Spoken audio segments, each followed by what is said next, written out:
Wednesday, August 11th, 2021, coming up on Roland Martin Unfiltered. Republicans, they blocked Democrat attempts to get some movement on voting rights legislation before the August recess. Now, Democrats will wait until September. The Repubs campaign, they are not waiting. They will be hand delivering their request for them to move tomorrow. I'll tell you all about that. The family of civil rights icon, Congressman John Lewis, was in town today to express their displeasure about nothing being passed so far when it comes to voting rights. Several civil rights groups are urging President Biden to end the filibuster. They plan to deliver, again, that petition tomorrow. Census numbers will be released tomorrow, and we'll find the impact of redistricting due to the new numbers. But also, guess where the growth has been? People of color. But will we benefit from new seats? Community in Louisiana is outraged by a racist social media post by a teacher in a predominantly black neighborhood. They're demanding she be fired. 2 Georgia basketball coaches are being charged with murder after one of the athletes died after working out in 106-degree heat 2 years ago. Yeah, we also talked with the president of the National Medical Association about vaccine and mask mandates. For all of that and more, coming up next, Roland Martin Unfiltered. It's time to bring the funk. Let's go! He's got it. Whatever the miss, he's on it. Whatever it is, he's got the scoop, the fact, the find. And when it breaks, he's right on time. And it's rolling. Best believe he's knowing. Putting it down from sports to news to politics. With entertainment just for kicks, he's rolling. It's on go, roll, y'all. It's Roland Martin, rolling with Roland now. He's funky, he's fresh, he's real, the best, you know he's Roland Martin now.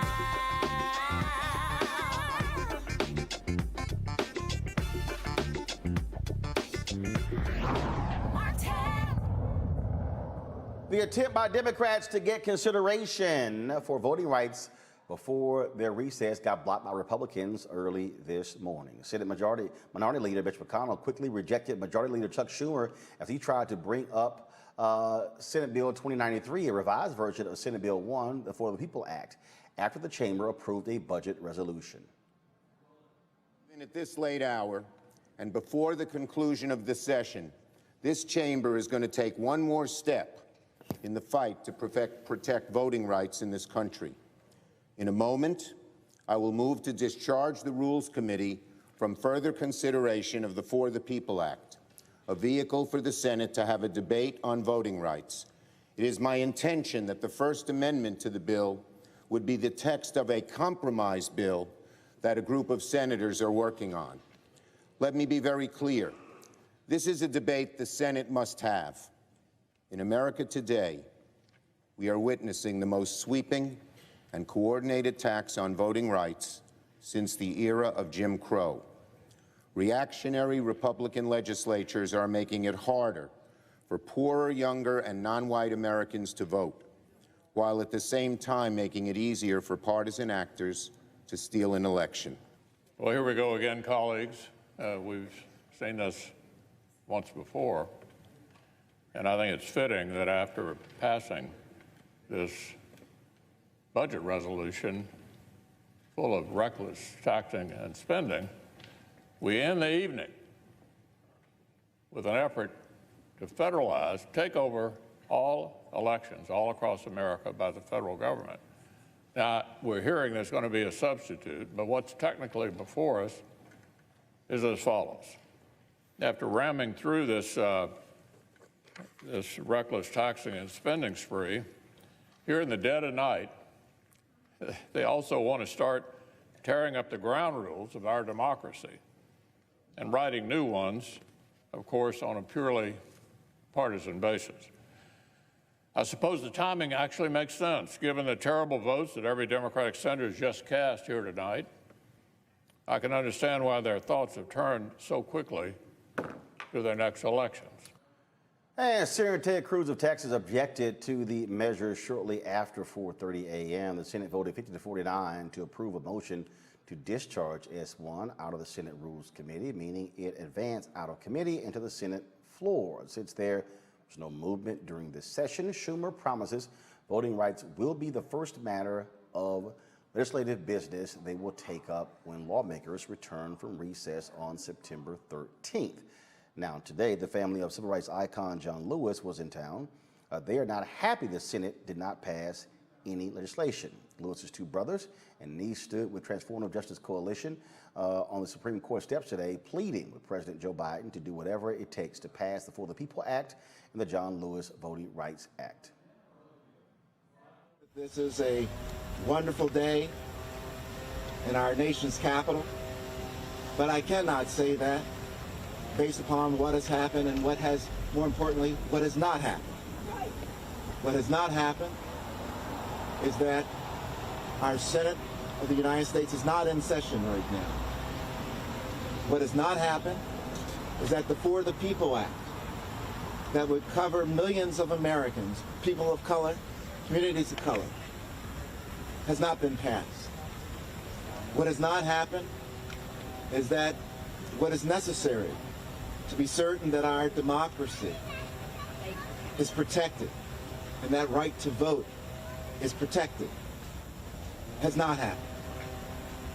But one thing that I am confident of that will happen is that the American people will rise up and demand that the Senate come back into session and pass the For the People Act and to protect every American's right to vote.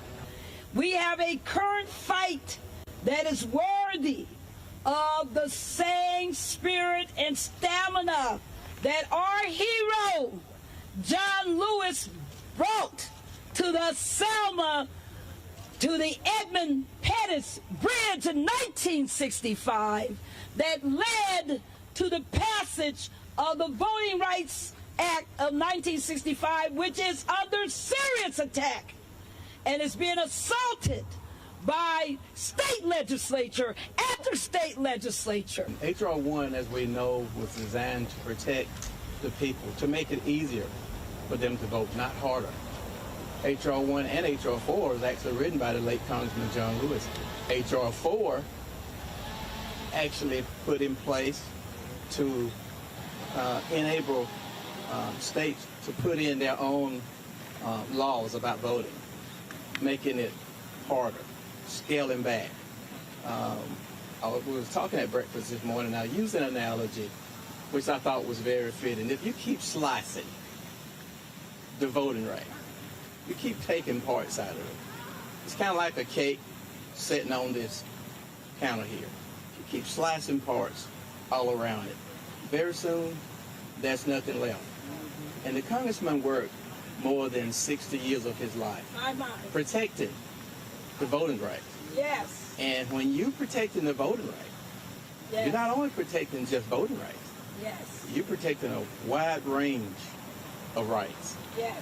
I think about my parents when they used to talk about when they couldn't vote. And I was just a little boy, and a lot of this stuff I didn't understand. But as I grew older and understand more about the political realm of things, I know how important it is to protect the right to vote. I can't walk in John boots, but I'll tell you what I'm going to do. I'm going to put mine on and start walking. Yeah. Amen. But John had did so much for this country, for his human race, black race, all races. It didn't make him no different. He tried to do his best to make it right for everybody.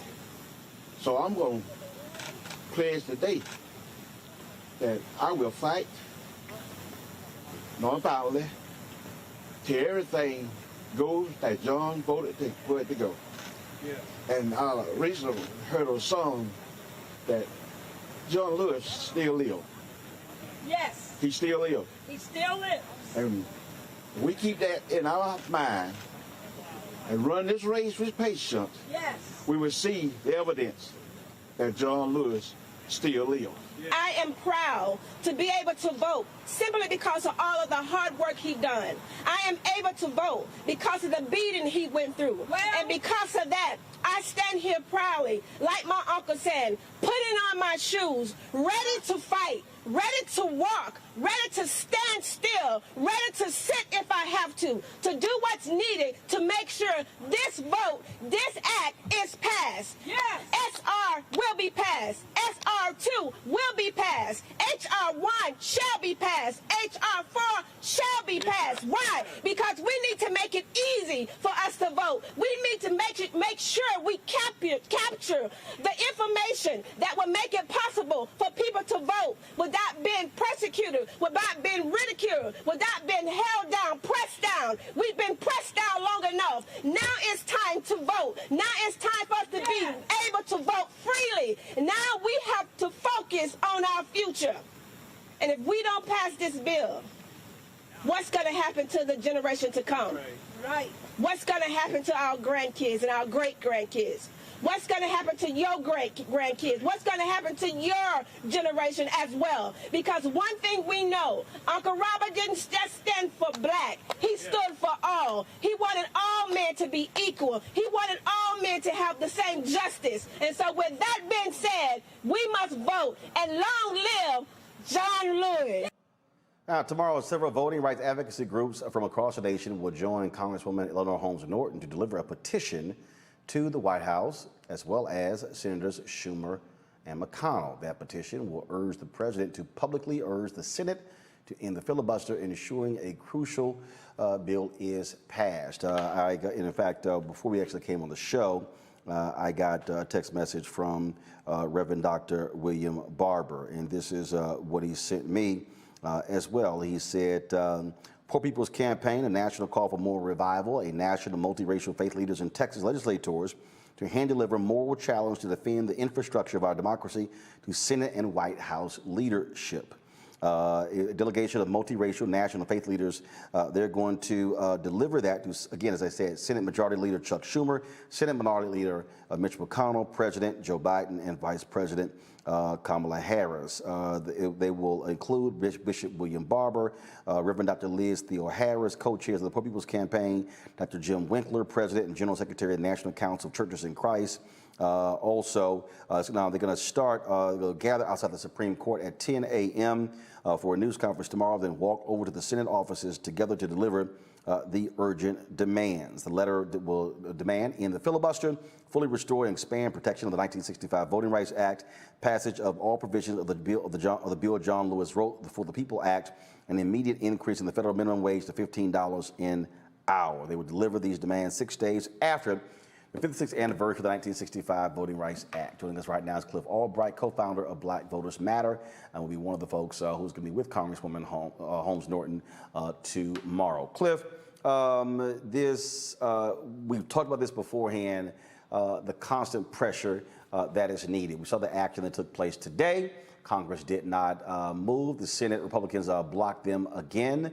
But the reality is, if you had some guts shown by Kristen Sinema of Arizona and Joe Manchin of West Virginia, they could actually end the filibuster and get these bills moving. Yeah, thanks for having me, Roland. I mean, you're exactly right.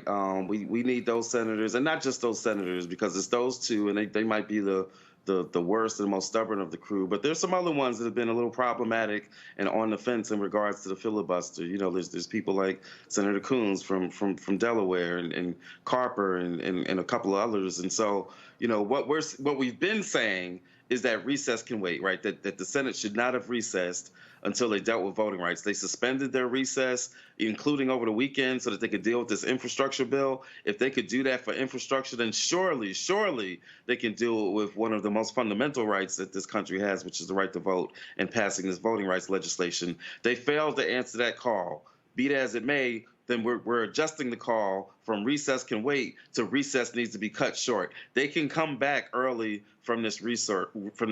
The House on their side is coming back August 23rd to deal with not just infrastructure and the budget reconciliation, but to also deal with voting rights, in particular H.R. 4, the John Lewis Voting Rights Advancement Act, because they've already passed the For the People. And so they're coming back towards the end of August. The Senate can cut their recess short and come back. And until they do, the other call that we're putting out, and I'll talk about this tomorrow, is that if they're going to be on recess, then we need to be hounding them, particularly, again, the most problematic ones in those states. We need to be at any event that they're doing in their districts, in their states, then folks need to be there demanding voting rights and demanding that they cut recess short and come back and deal with those voting rights. It ought to get to a point where they want to end their recess because they're so doggone tired of seeing folks raising these issues with them while they're in their states on their recess. And so that's what we're going to be We'll be talking about that tomorrow. But more importantly, tomorrow is at the White House, because we're making the call and delivering these petitions to the White House saying we need President Biden to pick a side. We need him to lean in. We need him to call for them to come back from the recess and to deal with voting rights. He has got to be unequivocal at demanding and using everything he has at his disposal to get this voting rights legislation passed. And so what we've heard for a very long time is that the priority of the White House was the infrastructure bill. Okay, It's now passed the Senate. It goes over to the House. No more excuses from the White House. No more excuses from President Biden. That's right. No more excuses, right? You've done your job. You held your 300 or so. We've heard that he held 300 meetings in regards to passing the infrastructure bill. There's been a fraction of that, maybe less than 1% in regards to voting rights. So we need him to keep up the same energy that he just showed for the past couple of months for infrastructure. He's got to do the same thing in regards to voting rights. But let me add this, because infrastructure is not quite yet done, right? The House still needs to act on it.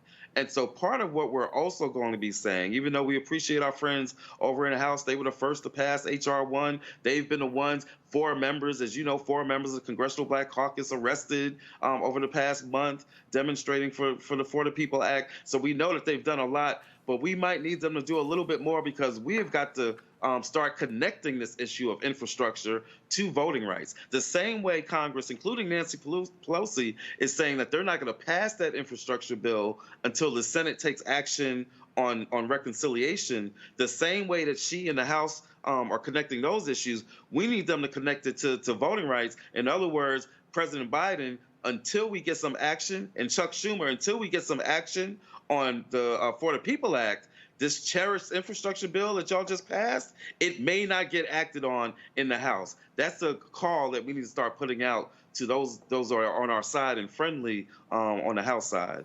And that's the type of leverage that is needed.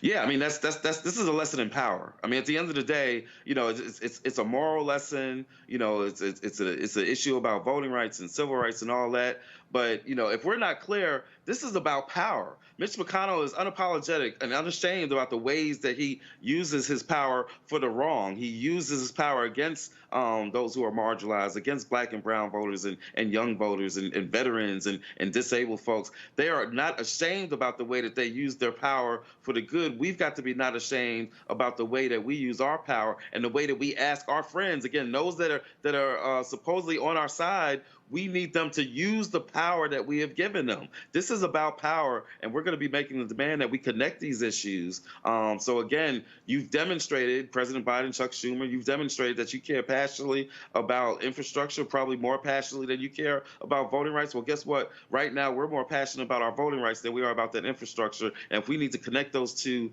and use that leverage and use that power in order to get our priorities done, and not just, it's the House's priority. They named it H.R. 1. Because it was their first priority. So if it's their first priority, they've got to send a clear message to the Senate that they're not going to move on the House side until the Senate moves on their side in regards to voting rights. The thing that I find to be real interesting when we talk about this issue, you have Senator Joe Manchin, who is pushing hard for this national voter ID. And I'm just trying to understand, who the hell is asking for that? Well, you know, we know who's asking for it. It's the Republicans that are driving that narrative. It's the big lie that's driving that narrative. And Joe Manchin, out of his odd desire to be so-called bipartisan, with folks that have already demonstrated that they don't mind overturning elections, right? He's going out of his way to give credence to the big lie, right? And so that's really what he's doing here. He's catering to those Republicans that he's hungry to have their acceptance and approval in the spirit of bipartisanship, which again ignores the fact that the bill and the things that are in the John Lewis Voting Rights Act as well as in the For the People Act already have overwhelming bipartisan support. If you define bipartisanship on the country instead of defining it on the people that are in the Senate and in the House, 100 and something of whom voted to overturn the election. You can't get bipartisanship with people that have that track record. So that's what he's talking about, and that's who he's catering to when he throws out some of these proposals in regards to voter ID, as well as when he ignores some aspects that are in the For the People Act, like the issue of reenfranchisement and restoration of the vote to people who have had previous felony convictions. His compromise proposal ignored that completely. That's unacceptable. But again, that's what happens when you have a senator who's going out of his way to appeal to those who have already proven that they have no interest in expanding access to the vote. And this is literally what he said on the Senate floor, and I'm still trying to find out where these 10 folk he keep talking about. I made it crystal clear that I do not support the For the People's Act. Over the past few months, I've worked to eliminate the far-reaching aspects of that bill and amend the legislation to make sure our elections are fair, accessible, and secure. In June, I voted to begin debate in the Senate on my amended voting rights legislation, not For the People's Act. Tonight, I'm again voting to move that process forward because I believe that we need to come together to restore people's faith in the integrity of our elections. But I do make it very clear that I will not support the For the People's Act. For example, I firmly believe that we need common sense voter ID requirements, just like we have in West Virginia, that strengthen the security of our elections without making it harder for Americans to vote. I also firmly believe that we shouldn't politicize the Federal Elections Commission, prohibit any guardrails on vote by mail, or prevent local election officials from doing basic maintenance of voter rolls. The compromise bill we voted on in June included all of these important provisions, and I urge my colleagues, Democrats and Republicans, to allow us to debate this critical issue and come up with a bipartisan solution that protects every American's right to vote. All right, so you see Republicans, actually, if y'all go back to it, if you look at the graphic there, that was the end, Republicans for voting rights. They're the ones who are championing what Joe Manchin just said there. The reason I'm laughing, I'm sorry, he keeps talking bipartisan, bipartisan, bipartisan, just for the sake of shits and giggles. Please show me the 10. See, that's the whole deal. All these media people, all these mainstream media people who keep talking to Joe Manchin because he won't come over here, they refuse to ask him, Joe, show me your 10. He can't because they don't exist. Right. And you hit it on the head. I scream at the TV every time I see one of these interviews that some of these reporters do with them, and he'll say, I think we got them. The votes are out there. The 10 are out there, and I'm waiting for them to ask the next follow-up question, which is exactly what you're asking. Who are the 10? In fact, don't even tell me who are the 10 that are guaranteed to do it. Who are the 10 that are even in discussions about this? He can't name 10. He can't name 5. He can barely name 2. But he gets away with it, and you're exactly right. I'm glad you showed that graphic, because showing that it was the Republicans for voting rights or whatever it was called, because what he is doing, he is giving Republican talking points. He is using the big lie as a talking point. Every time he talks about, we need photo ID in order to have the integrity or security of our elections, like West Virginia, there's other states that don't have any form of photo ID, and their elections are just as secure, if not more so, and have greater participation in West Virginia. So he's using the big lie. He's using Republican talking points to rationalize things like photo ID, and even you heard him talking about the maintenance of the voter rolls, which we know has been used to purge voter rolls and to disproportionately impact Black, brown, young voters, college students, et cetera, et cetera. And so he is using Republican talking points. And again, we are going to have to, because at the end of the day, we know, when he shows you who he is, then believe him, right? But we know what we've got to do.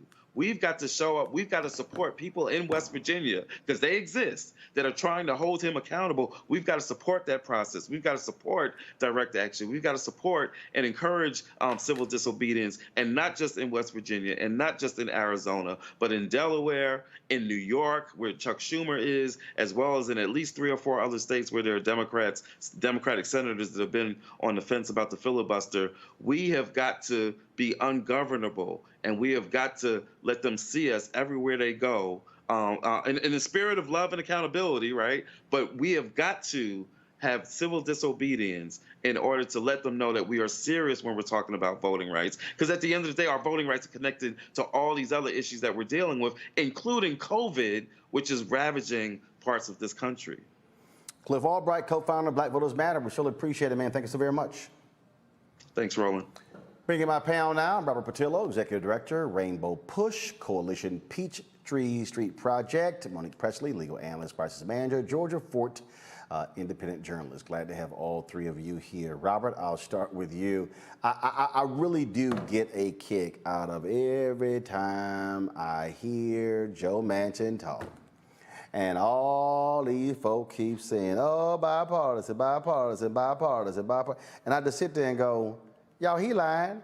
In fact, I was looking at, it was a tweet that Amanda Carpenter, she is a Republican, she's a commentator on CNN, and so she actually had said, that's right, she's like, you know, the 4 people act as dead, you know, Joe Manchin can get, you know, can get this thing over. He can't. He can't. He cannot bring 10 Republicans because they don't exist. Well, look, Roland, it's interesting because that wasn't a bipartisan discussion Joe Manchin was having. That was a Dixiecrat discussion that Joe Manchin was having when it comes to the right to vote. Understand what he was talking about, nationalizing photo ID. For what reason? The only point of that is to make it more difficult for elderly people to vote, to make it more difficult for poor people to vote, for the homeless to vote. Your right to vote is not supposed to be incumbent upon your housing status, which is what that would do. Maintenance of the voter rolls, what is subterfuge for is the idea of these voter purges, where you take tens of thousands of people off the voter rolls and then force them to proactively go back and put themselves back on the voter rolls. So he is talking about one step further than simply not supporting these Puerto People Act. He said he's introducing his own legislation that not for the People Act. He's making it very explicitly clear where he stands on these issues. So I think we have to get some folks together in West Virginia to find a primary challenge for him. I think the president has to exercise the maximum pressure, because even if we did break the filibuster right now, without Joe Manchin and Kristen Sinema on board and whichever other Democratic senators, we still wouldn't go anywhere, because we still wouldn't even have 50 votes if you don't have those folks on board. So I think it's going to have to be an all hands on deck situation to ensure that they understand that without the black vote, without the brown vote, they will not be in office, they will not be in a majority, and they have people ready, willing, and able to primary them. You know, and this is just where, Monique, it has to be just relentless pressure in your face with these two. And then I hear people say, well, none of that's going to work. Okay, fine. Show me what will. Right, no, and I'm not saying that I know what will, but I am with those people who am not certain at all that the relentless pressure will get us where we need. I mean, even Cliff and I, you know, I love everything that they do, but he's looking at the numbers and counting them and saying that it's not just these 2 senators that are problematic. So elections matter, people, and even with a razor-thin majority, it is not enough for the type of assault on our democracy, the type of racism and entrenched racism that the enemy is attempting to advance forward in our nation. So we voted once, yes. I'm not amongst those who say, why would the black people vote again? You better vote again and again and again until there are more of us in power such that it removes all doubt. And that's just absolutely what is necessary here, because everything else is going to be a fight, and you're going to deal with a president like President Obama had to decide if it was going to be health care to save millions of lives, or if it was going to be something else. And President Biden is doing the same thing now. He's opting for infrastructure and trying to get people jobs and trying to get people vaccinated and keep his constituents alive. And yes, that actually matters. Is it that voting does not matter? Of course it doesn't. We need the vote to be secure. But we got this man in, and I need him to do all of the things he is doing and do this. So I am torn. I don't have the solutions for this. If I did, I would say so. Look, everybody has a role to play, Georgia. I believe when you are a civil rights group, voting rights group, Poor People Campaign, doesn't matter. Your job is to exert that external pressure. You've got people on the inside, like Georgia Senator Raphael Warnock and others who are doing their part. At the end of the day, you got to wear these folks down, and I don't think being quiet. I think you got to put more troops on the line to go after them. And it has to be constant. It just simply has to be relentless. And that's the thing that I think so many people who really do not appreciate the Black Freedom Movement don't understand. That was a relentless effort. They were King and Abernathy and Haidt and Roy Wilkins and of course Whitney Young. And look, they were in a constant pursuit of where can we exert the next pressure point to get the attention of D.C. Georgia, you on mute? You on mute? Different ways. There we go. Now we hear you.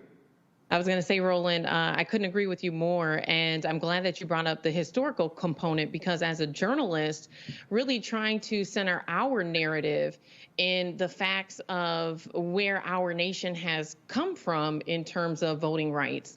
And historically speaking, when you look at the literacy test and the way that that was an obstacle to prevent Black people in this nation from being able to access their right to vote. And now that's just evolved. It's just morphed into what we're seeing play out present day. And I think having that comparison, being able to compare and contrast what happened previously in our nation to what's happening now, I think it helps American citizens, maybe who are not so much into the political scene, really see how history is repeating itself, and that this is not a matter of trying to protect voting security. This is a matter of Republicans trying to protect their power.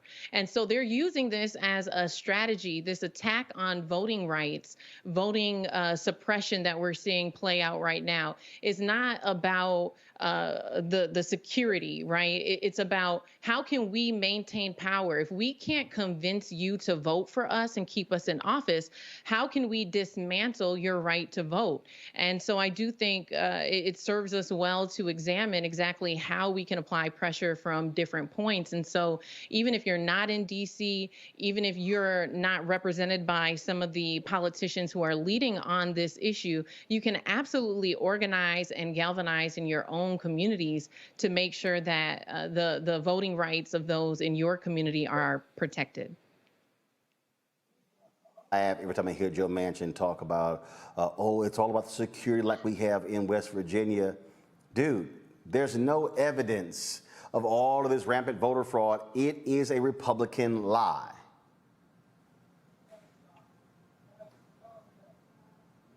Robert? Well, I think we also have to continue to call that out. There's been so much attention on things like Cuomo this week, many of the other trivialities out there. Well, what Reverend Jackson's been saying for 40 years, the right to vote is dispositive of all other rights.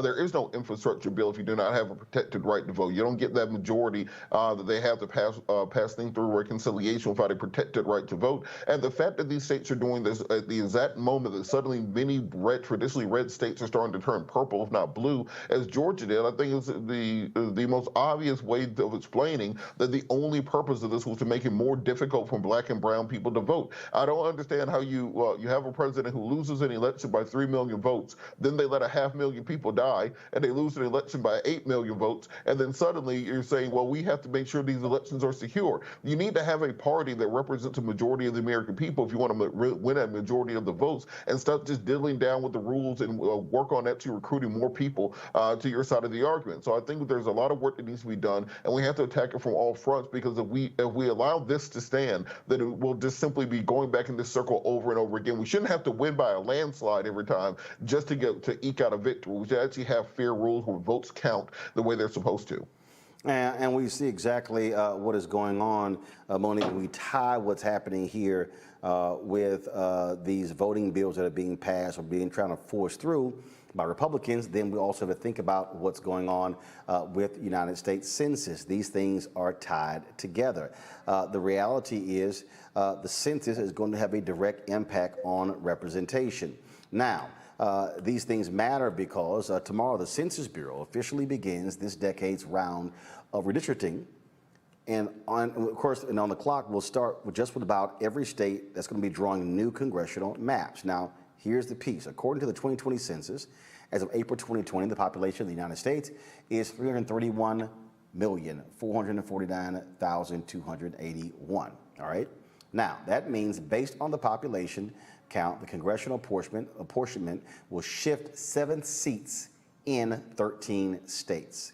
That means that the 6 states that will gain House seats: Texas 2, Florida 1, Colorado 1, Montana 1, North Carolina 1, Oregon 1. Okay? Now, we have Florida there twice. I don't know why we have Florida there twice. Y'all, so take your pick. Florida getting 2, they're getting 1. Which one is it? Thank you. All right, so deal there. Now, here's the piece. 7 states going to be losing seats. California will lose 1. Illinois, Michigan, New York, Ohio, Pennsylvania, West Virginia. Now, let's go back to the 7 states that are going to be gaining. Okay, let's go back to those. Now, let's go to the previous graphic, please. Previous graphic. Thank you. Now, if you look at that map, Texas, red state. Biden did not win Florida. Won Colorado. Montana, red state. North Carolina won by Republicans. Oregon won by Democrats. Now, but here's the difference, though. Even though Republicans won Florida, the question is, where will that particular seat be? Same with North Carolina. Let's go to the 7 states that lost. Now, California, Biden won. Illinois, Biden won. Michigan, Biden won. New York, Biden won. Ohio, Republicans won. Pennsylvania, Biden won. West Virginia, Republicans won. Same thing. This matters because it's where the loss is going to be. And so when so whoever's in control of the state legislature, that is going to then decide what goes on. The other thing is this here. We now know that of the shift in the population, Monique, the shift in the population has been the result of largely people of color. What have Republicans been doing? Creating seats to benefit white Republicans.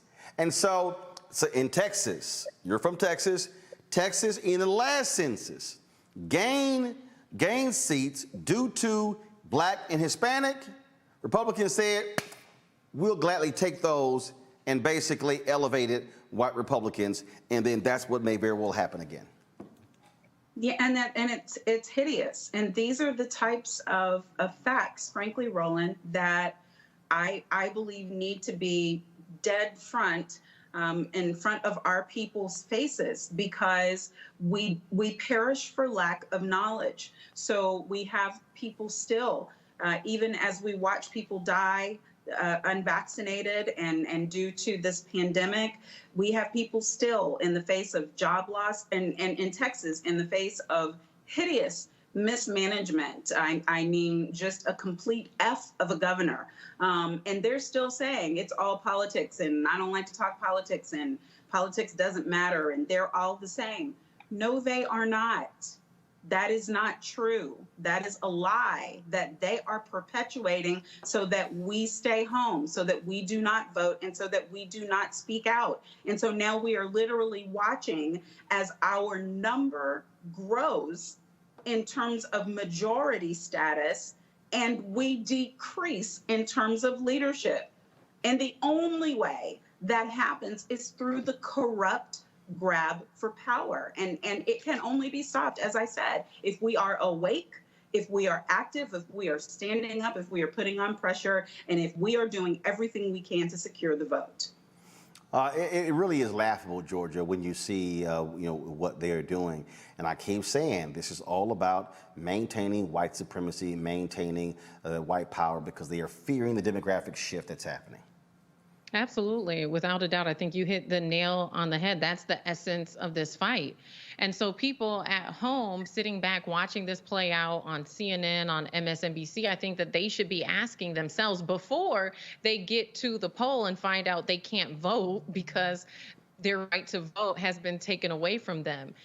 They better realize what is at the core of this fight, because I think if you go into the districts of these congressmen and women, lawmakers who are spearheading this attack on voting rights, if you go into their districts, I want to know where are the people who are pushing for them to advocate on this issue in this capacity, because I have not seen or heard in masses in the public people being concerned about an attack on voting security or anything of that matter. And so really, what is the motivation? What is the intent behind these congressmen and women who are pushing to dismantle our right to vote? And at the end of the day, Roland, you're right. It is not anything in concern of security. It has everything to do with power. And I would even go as far as to say it has a lot to do with upholding the amount of money that they're able to bring in or their stakeholders are able to bring in.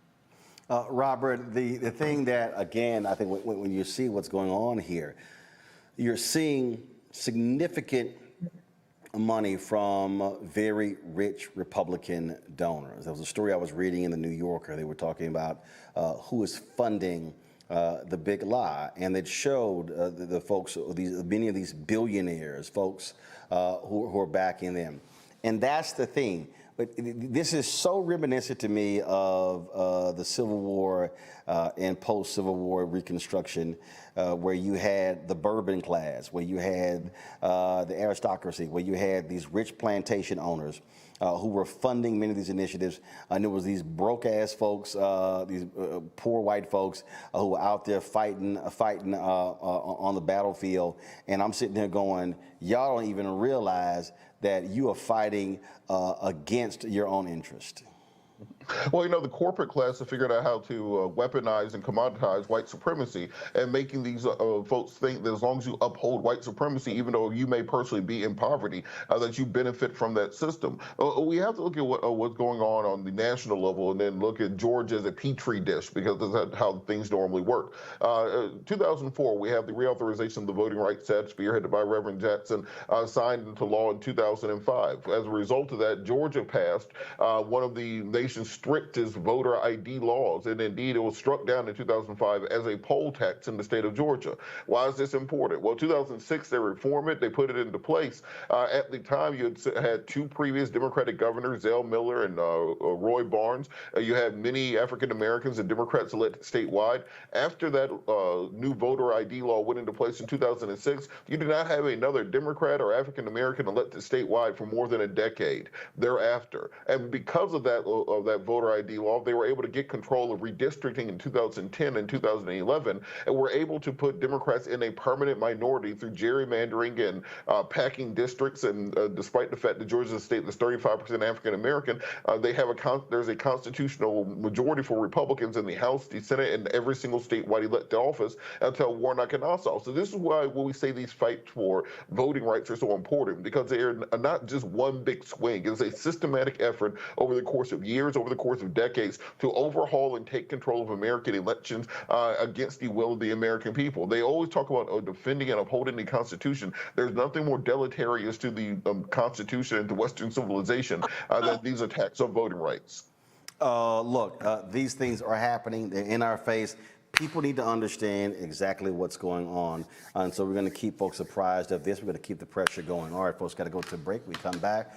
More on Roland Martin Unfiltered. We'll be talking about, of course, what else is happening, on Capitol Hill. The battle there continues. We'll also talk about this drama in Louisiana, and then we're gonna show you some crazy-ass white folks in Tennessee who were threatening. Listen to me, threatening doctors who testified about the importance of mask mandates. These people are nuts. You're watching Roland Martin Unfiltered. Back in a moment.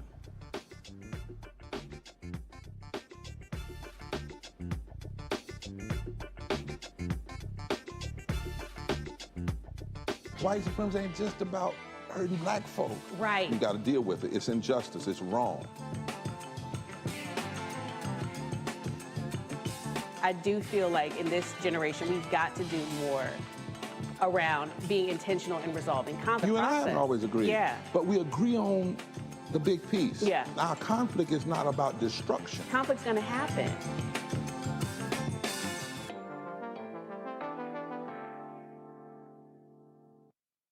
Till's murder. We saw struggle for civil rights as something grown-ups did. I feel that the generations before us have offered a lot of instruction. Organizing is really one of the only things that gives me the sanity and makes me feel purposeful. When Emmett Till was murdered, that's what attracted our attention.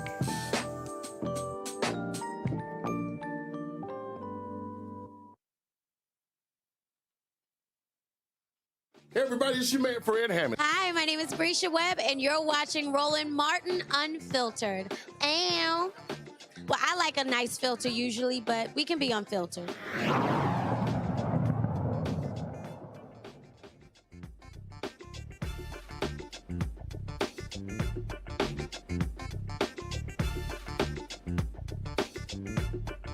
Here in the nation's capital.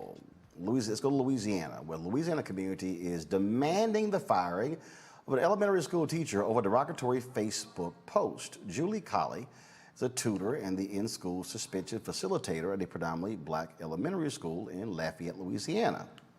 Well, Colley used a racial slur in her comment on a post promoting a back-to-school giveaway on the city's north side. In response to the event's scheduled time, Colley commented, "I'm not going at 6:30. Cameron Street, that's Niggerville after dark, LOL." Lafayette Parish School System released the following statement. They said LPSS is aware of the situation and is conducting a thorough investigation into the matter. Because this is a personnel issue, no further information will be shared. First of all, they call it a personal issue, but it should be personnel. Because it's not personal, your public school system. Joining us is the chairperson of the Louisiana NAACP Political Action Committee, Norika Ross. Ms. Ross, how you doing? Hello, I'm blessed and highly favored. So I'm just trying to understand how long should this investigation be? Did she write the post? Did she call it Niggerville? This is not that hard. She needs to be removed expeditiously for several reasons. One being, this is a different era. So the era in which she was raised is completely different from the era of us millennials. And with that being said, social media plays a huge part in our lives. And with that being said, we don't know how many kids or how many students may have seen that slur, Niggerville. I mean, that's absurd. And so and the thing is, first of all, when did this happen? Well, actually, it transpired over the weekend. So it took place over the weekend. Today is Wednesday, and they're saying, "Oh, we need more time for a thorough investigation." Is the post still up? Did she delete it?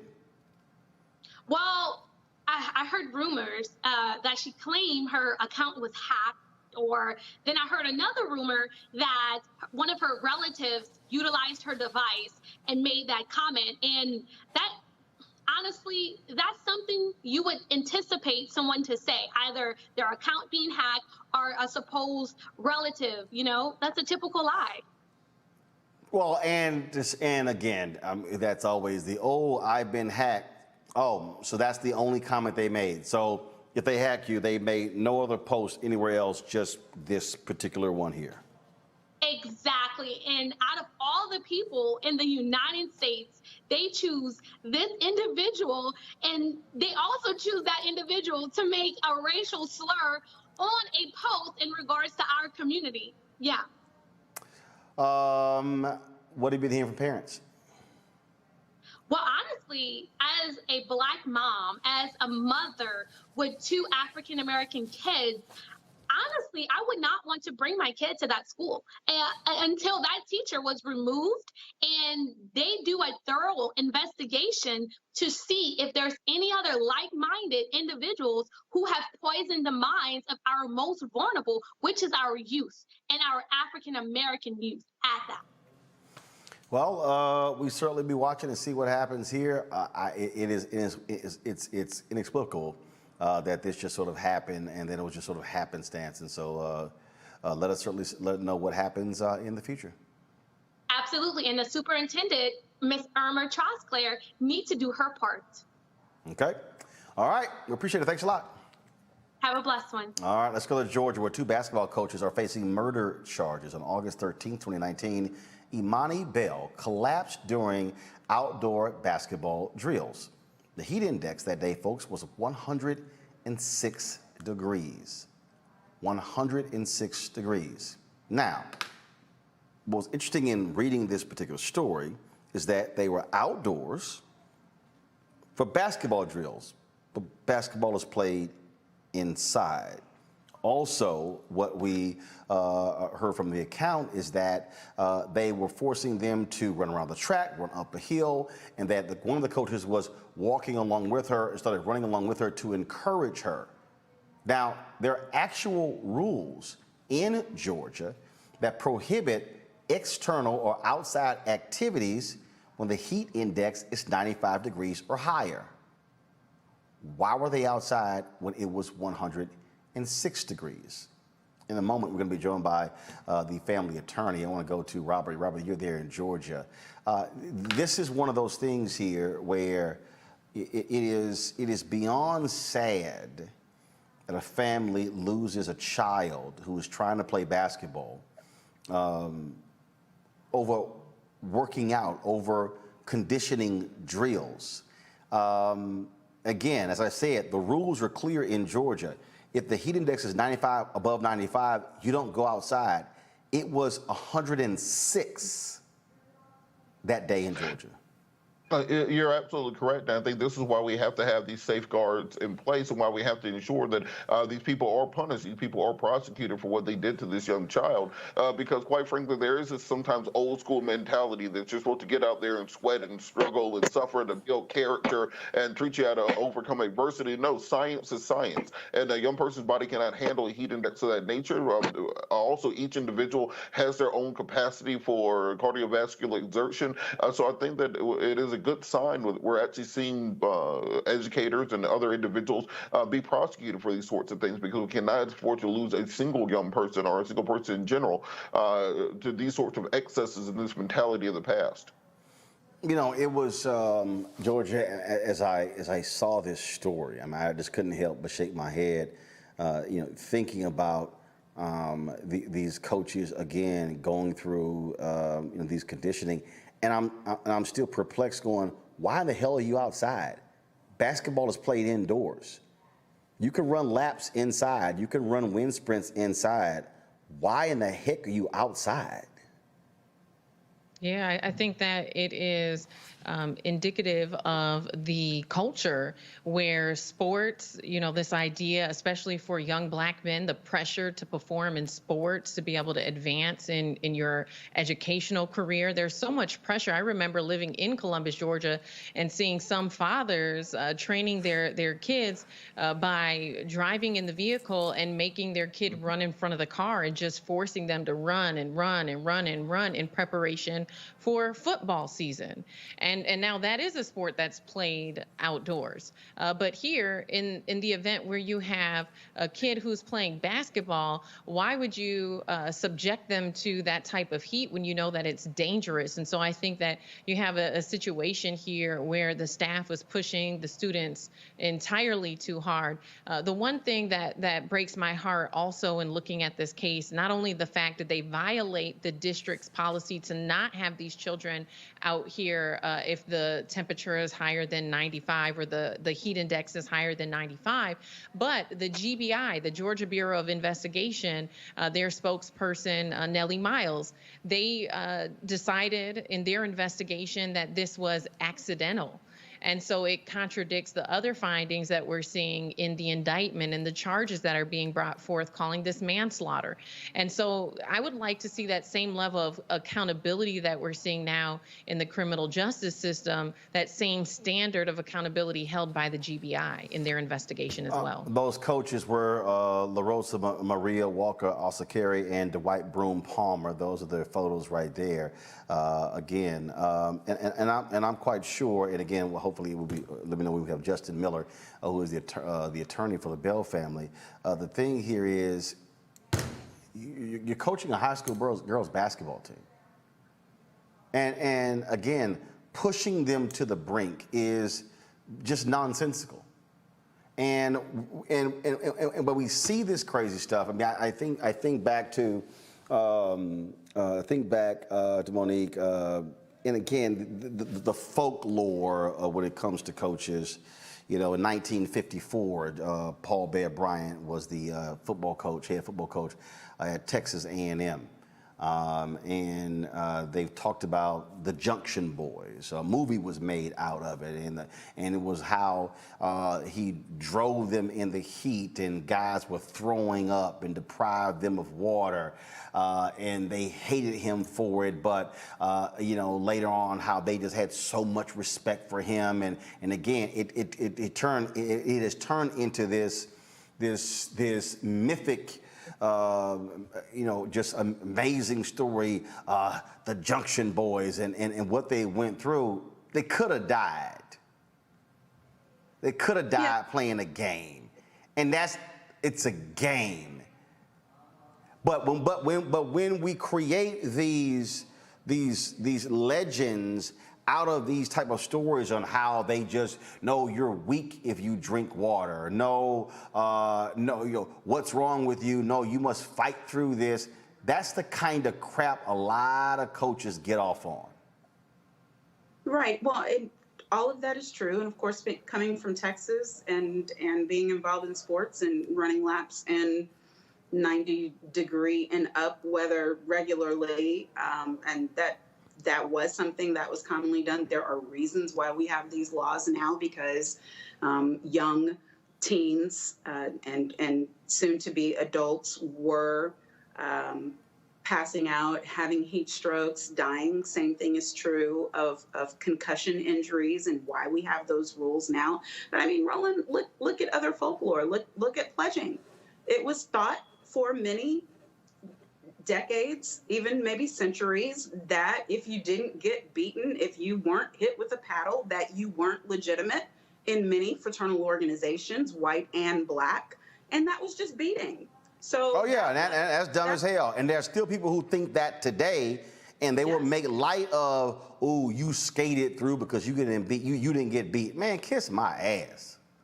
Yes, and so I think that as a society, as a civilization, become more humane in the way that we treat ourselves, our students, our colleagues, our children, our spouses, the rules then, the laws then that are in place have to be such that they support their enforcement. I agree exactly with what Georgia said. We need to see it followed up such that there is no skating when these laws are broken, because people's lives are at stake. I still don't quite get these crazy folks when they talk about the beating. I've made it clear. Another dude my age beat my ass over some letters. Somebody getting their ass whooped. Justin Miller, he is the attorney for the Bell family. He joins us right now on the phone. Justin, glad to have you on Roland Martin Unfiltered. I guess one of the things, Justin, that is just even more sad is that Imani's father is a coach. And that particular day, they called off outdoor practices because of the heat. Yeah, it's pretty bad. Eric, that's his name. He's the head coach at Columbia High School in Atlanta. He sent Imani to another school thinking it was a better school, and this is how we ended up. So it's pretty sad for him. Very, very sad, actually. So you have the attorneys here. You have the attorneys who are arguing that, that this really wasn't second-degree murder, that it was just reckless. Yeah, well, that's what happens when you're reckless and you kill somebody. You know, it's murder. It's the same thing as if there was you were drinking and driving, and then you hit somebody and you killed them. You didn't mean to hit them and kill them, but you killed them. You meant to drink. That was the thing you meant to do. In this case, she meant to have those children out there in that heat, and then one of them died. So, I mean, you tell me, what's the difference? And so were both of these coaches, is it alleged that both of them were outdoors and driving these young girls? And how many other players, in addition to Imani, were forced to endure this? So we don't know exactly how many yet. We'll know as we get into the civil case a little bit more. But we think there were at least 5 to 10 other ones. The other coach was out there, but it's our understanding just so far from talking to the kids that he was more so, kind of prodding them on, and the head coach was, making all the moves and telling them where to go. His culpability is more so he didn't stop it. He saw her struggling, and he allowed it to continue to happen. So, he could have saved her life out there, and he didn't. And so was it this whole idea of fight through it, fight through it, fight through it? 1,000%. Same Bobby Knight, Bear Bryant kind of stuff. That old school way of thinking. And in this situation, I think that it was benefiting more the coach than the players. The coach wanted to win so bad so she could prove herself at her new school that she risked these players' life, and Imani had to suffer for it. This is from the Atlanta Journal-Constitution story. They said, according to the autopsy report recounting the moments leading up to her collapse, Imani and 8 of her teammates on the girls' basketball team had gathered that day for conditioning. They were told to run up a hill, perform jumping jacks, and then come back down the hill. But Imani struggled, and coaches, noticing she was lagging, encouraged her and provided water. The players ran a quarter-mile lap around the track and then were instructed to run a set of stairs. Imani tried to run with her teammates, but settled into a fast-paced walk with the coach walking at her side. When she arrived at the stairs, Imani began pulling herself up by the railing. And then it says a coach was with her, encouraged her, and may have physically assisted her up the stairs. As Miss Bell neared the top, she leaned into the rail and then went limp. Sounds like torture to me. It sounds exactly like torture to me. They're driving them like cattle in the 100-degree plus heat. I mean, these are little girls. First and foremost, these are not professional athletes. These are young ladies. And, they want to please their coaches. Imani was taught to listen to authority and to try to listen to coaches and do what they say. And it ended up getting her killed. So, I'm definitely teaching my kids something different, because we're not going to have that. It is certainly sad. 16 years old, and this happened 2 years ago. She should have been celebrating her 18th birthday. Her birthday is the 13th, correct? Well, the 13th is her death day, not her birthday. I'm sorry. No. According to the story, her mom had a birthday. According to the story, her mom had a birthday. What was it? A couple of days ago. Yeah, about 4 days ago. That's the sad part. Her brother's birthday was right before that too. So this year, around this time, every year they're gonna have to deal with that, and those feelings are gonna have to come back up. When it's supposed to be a happy time. Yeah, according to this article here, according to the father, my wife's birthday was a couple of days ago. Imani's death day is August 13th. It's just a time of grieving. So certainly sad there as well. Justin, thank you so very much for joining us. Roland, thank you very much for having me. All right then, folks. We've got to go to a break. But before we go to a break, Seat.com, we are partnering with them, of course. We appreciate their support right here on Roland Martin Unfiltered. Check out a couple of their products that you can take advantage of. And you're watching us on Seat. What's going on? This Quavo Huncho. Right now you in the Huncho's world. Please let the music play.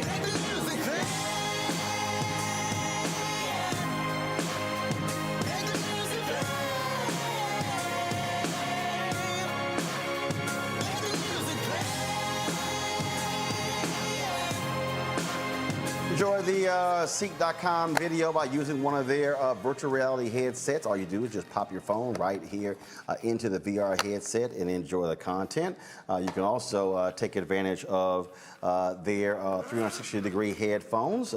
These headphones here come in a couple of colors, black and gold, but then also all gold. And so you can check these out. If you want to use our promo code to get a discount, it's RMVIP21, RMVIP21. Then, of course, a portion of the proceeds comes back to Roland Martin Unfiltered, which allows for us to fund the show. And so this is a black-owned company, and we certainly believe in supporting black-owned companies. Mary Spiel is the founder. And so, again, go to Seek.com and use the promo code RMVIP21. We'll be back in just a moment. When you study the music, you get Black history by default. And so no other craft could carry as many words as rap music. I try to intertwine that and make that create whatever I'm supposed to send out to the universe. A rapper, for the longest period of time has gone through phases. I love the word. I hate what it's become, and to this generation, the way they visualize it. Its narrative kind of like has gotten away and spun away from, I guess, the ascension of Black people.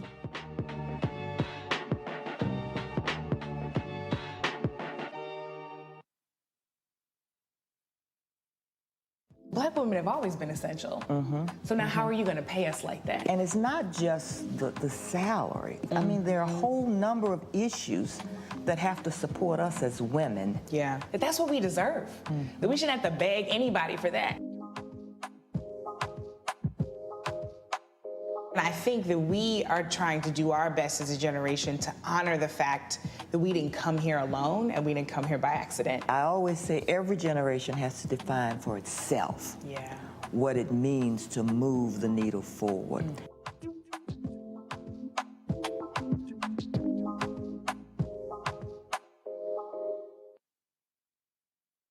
Hey, I'm Cupid, the maker of the Cupid Shuffle and the Wham Dance. What's going on? This is Tobias Trevelyan.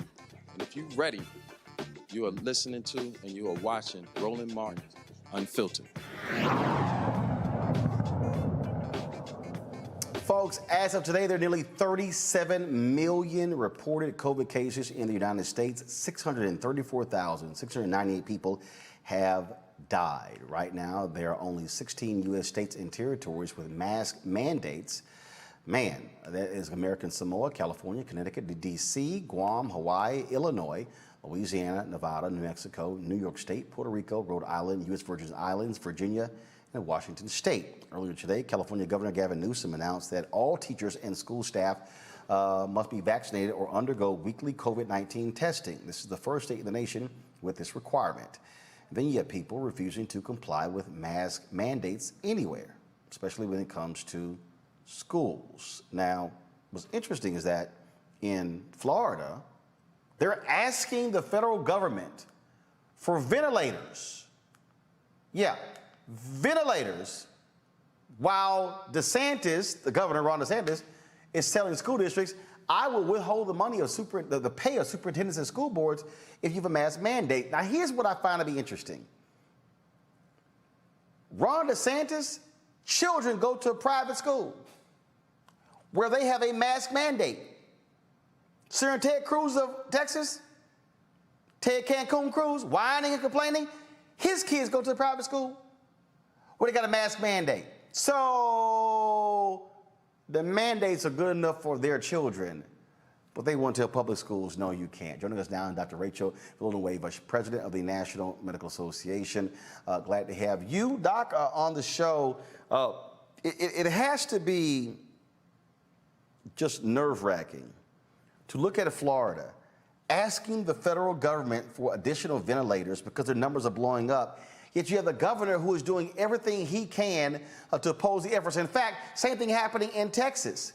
The governor, Greg Abbott, is asking neighboring states for help to house folks in their ICUs, but he also is saying absolutely not, don't you dare have a mask mandate. It's ridiculous. I think we have to remember to take our medical advice from the medical professionals and the scientists. And I think we have not done that. And we need to continue to do that, especially with this new Delta variant. It is extremely aggressive, easily transmissible, and it's really a different virus than what we dealt with initially last year. And so I think even though everybody is tired, we are all tired, healthcare professionals are especially tired, but we really need to remain vigilant, and especially for our community. We were disproportionately impacted when COVID came around and we didn't have a vaccine. Now we have safe and effective vaccines, and our community is really underrepresented and not taking the vaccines. And so that's really where our push needs to be right now. We need to vaccinate our communities to keep them safe and keep them healthy, keep them out of hospitals, not needing a ventilator. And we also need to do that to keep our most vulnerable population, our children, protected. All those children that actually can't take a vaccine, the under 12 at this point. We need to vaccinate adults and all those who are eligible, so all those 12 and over. We need all of those individuals to be vaccinated to help protect. Really, it's just to protect society. It's a public health crisis, and I think we need to remember that. And again, you're seeing this battle. Today, YouTube suspended the account of Senator Rand Paul of Kentucky because he put out a video saying masks simply do not work. Well, we know that's not true. So, this is the type of misinformation and disinformation that really is affecting really our community disproportionately. If you look at the numbers of people who are vaccinated, it's overwhelmingly 2/3 of those individuals are white. And our community, I think, is about 9% of individuals who are vaccinated. So I think it's really important that really vaccinations are our primary goal. That is number one. But those mitigation strategies, using a mask, especially when indoors, social distancing, those things are really still very, very important. All those public health measures are very important. We really can't listen to individuals who don't have the interests of our communities at heart. We really need to listen to our trusted messengers, our physicians of the National Medical Association. Those are the doctors that take care of you every single day, that take care of our Black and brown communities. Those are the people we need to listen to. We don't need to listen to anybody that doesn't have our interests at the forefront. For folks who don't know, National Medical Association is the largest organization of Black physicians. Right. And what do you say to the people who are so skeptical of the vaccine, who talk about the historical impact of the medical community on African Americans? I keep saying to folks, we've had numerous NMA doctors on this show. We've had NMA folks who have been saying we are going to ensure that these things are done right and proper so they do not affect African Americans in a negative way. And then you have folks go, well, I literally have heard people say, you got some Black doctors who are part of this system, of the white man system as well. I'm like, well, damn, who the hell can you trust then? Well, I think, I see patients every day. I'm an OBGYN. So I actually deal with these questions every single day. I ask every patient that comes in, whether they're vaccinated or not. I take care of pregnant women as well. I think it's really important. People have concerns, and we need to not dismiss their concerns, really just to validate them, listen to those concerns, especially in our community. We see that when individuals in Black and brown communities are given credible, factual information by people that they trust, they're more likely to get the vaccine. So I think it's really important not to give up on people who have who are concerned. I think we really need to just continue to encourage and educate and advocate for them to get the vaccine. I think we really need to keep in mind, this is a vaccine. There's not a Black vaccine or a white vaccine. There's just vaccines out there. So while there has been a history of mistrust for good reason in our community, this is not the case for the vaccine. And I think we need to kind of be able to separate things that are not related. And this is not related. What we do know right now is what's killing us is the COVID-19 virus. That is what's killing our community disproportionately. It did the first time around, and it's going to the second time around. And the Delta variant is not playing. It's looking for the people that are not vaccinated. So I think we really need to encourage our community to continue to trust the people that they go to every day to take care of their high blood pressure and their diabetes, and to take care of their grandmother and the dementia in their family.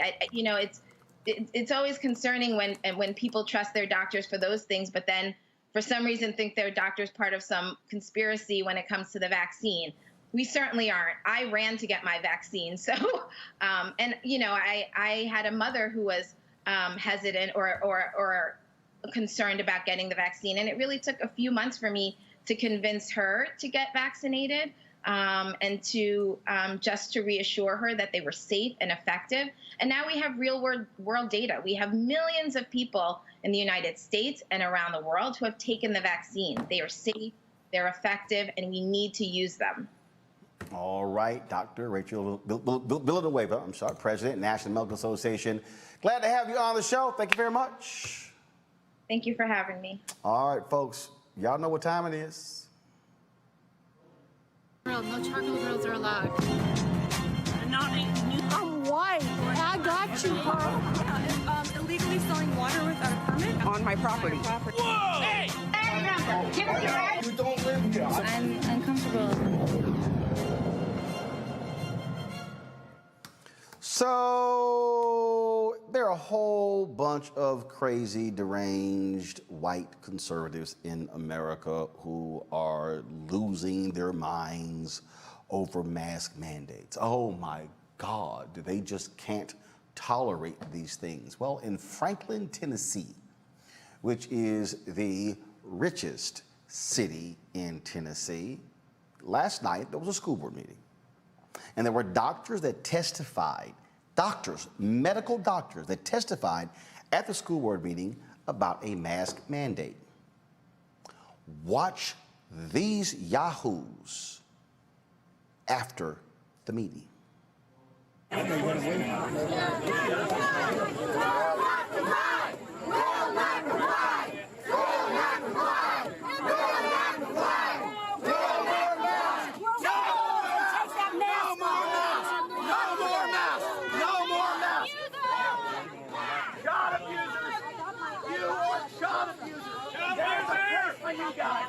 But the woman, the credit of the person. Everybody's taking notes, buddy. Keep that little smug. Yeah.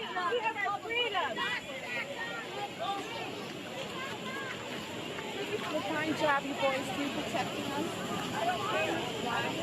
Really, I'll give you a slide.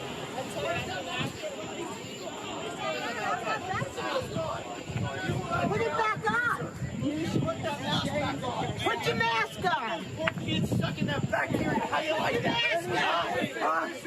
We know who you are. We know who you are. Keep it calm. No more masks. Keep it calm. Keep it calm. No more masks. We're on these guys' side. They're on our side. No, they're not. They're not on our side. The police are on our side. The police are on our side.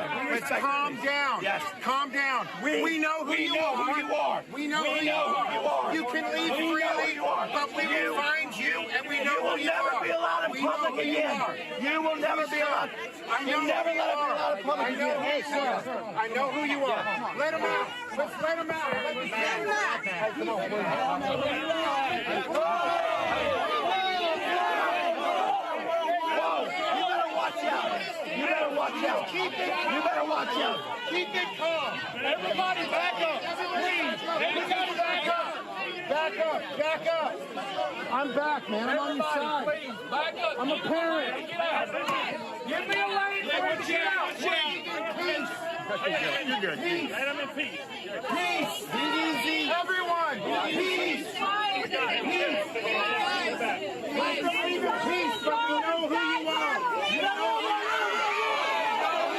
Asshole. Fuck you.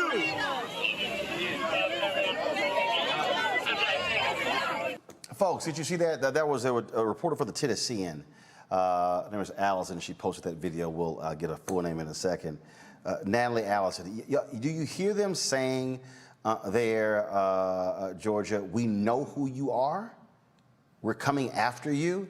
I mean, they were, and I'm trying to understand. You got cops standing right there. Those are threats being made. Yeah, and I feel like if that would have been a crowd full of Black parents or Black people, there definitely would have been some arrests made due to those threats and the aggression that was shown, the way that these individuals swarmed in front of this doctor's car. And, you know, to me, it just makes me wonder, you know, what is it about wearing a mask that make these people this angry? And on the other side of that, I'm absolutely terrified for parents who have children under 12, as we are seeing employers now requiring parents to go back to work. That means that little ones are going to be back in daycares. They're going to be in preschool. They're going to be in kindergarten, first grade classrooms. And so what's going to happen then when you have groups of small children who are not vaccinated and potentially are exposed to the virus? I mean, I think, are starting to see the ingredients for a huge disaster. And not only do we have to try to mitigate the exposure that our children are going to be at risk of going back into the classrooms and going into daycares as parents go back to work, but now we have to figure out not only how to combat the virus, but how to combat white supremacy, Karenism, et cetera. So we're fighting a lot here, and you know, it's just unfortunate that we can't count on the law enforcement who were clearly there to do their job and enforce the law. I mean, that is beyond sick, Monique, and apparently they were there at the behest of this idiot right here, Clay Travis of Fox News. He was one of the, matter of fact, I'm going to play this video. This is this idiot, Clay Travis, again, Outkick, Fox News, a white male conservative. This is the guy who Jason Whitlock partnered with when he left Fox Sports. That gives you an indication how trash Jason Whitlock is. But this took place, and it was Travis who ginned this all up. I called him an asshole on Twitter. I have no problem saying it again, because this is what happens when you're trying to become the next Rush Limbaugh. Good evening. I'm Clay Travis. I have 2 kids in Williamson County Public Schools, 5th grader and a 1st grader, and you all should be ashamed of the choices that you are about to make. We teach our kids that facts matter. That's why they go to school. The facts are these: masks don't work. There isn't a single scientific data that has ever proven that masks work. Also, let's talk about risk analysis, which is the key. I feel bad for all these people walking around in masks, engaging in cosmetic theater, thinking that they are making a difference against COVID. They aren't. Here's the truth. Our kids, under 25-year-old, 1 in a million chance that they are going to die of COVID. They are more likely to be struck by lightning. They are more likely to be struck by lightning. They are more likely to die of the seasonal flu. Have any of you ever mandated masks for the seasonal flu? Well, shame on you, because every kid in Williamson County schools has been under more danger from the seasonal flu every year than they are for COVID. I would tell every parent here, don't let your kids wear masks.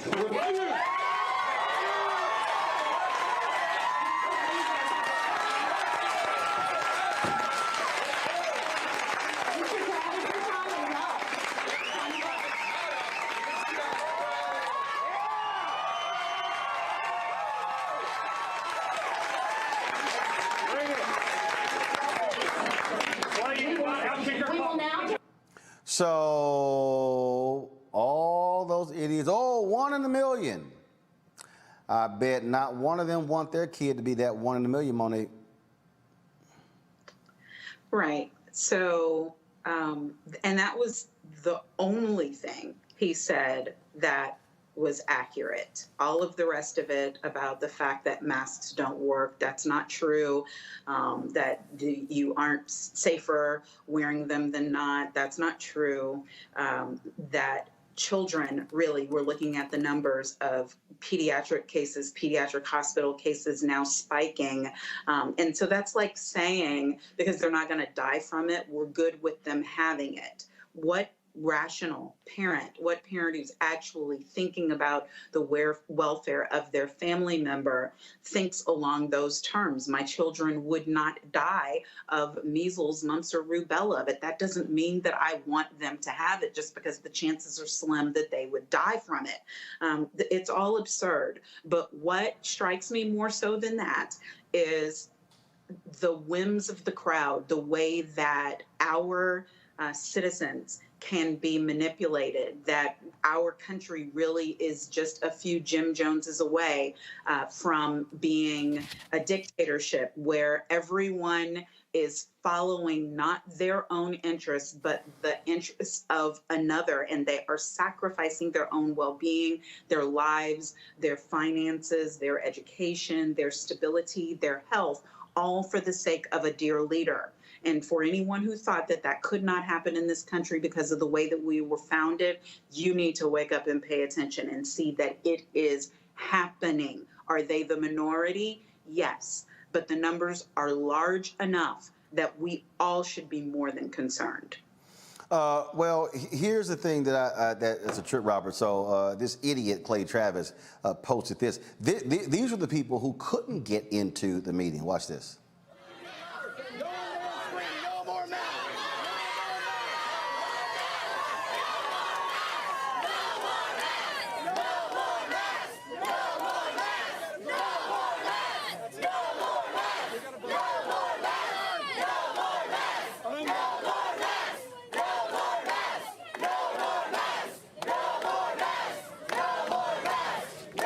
Well, Robert, I sure hope none of those rich white folks in Franklin, Tennessee, have to bury their children because of their sheer stupidity.